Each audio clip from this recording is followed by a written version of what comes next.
महिषासूर हा देवांवर फार मोठ्या प्रमाणावर अन्याय करत होता आणि ही गोष्ट वारंवार खूप वाढत होती आणि हे सगळे परमेश्वर, हे सगळे देवलोक कंटाळून गेलेले होते आणि अशा परिस्थितीमध्ये ह्या महिषासुराला मारणं हे अत्यंत आवश्यक होतं आणि यासाठी सगळे आपले देव, सर्व आपले देव हे एकत्र आले आणि त्यांनी एक निर्णय घेतला की आपण दुर्गा आई तयार केली पाहिजे।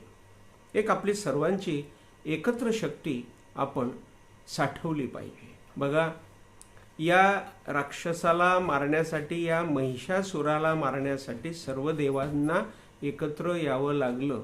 लक्षात घ्या, वाईट गोष्टीचा पाडाव सहज होत नाही।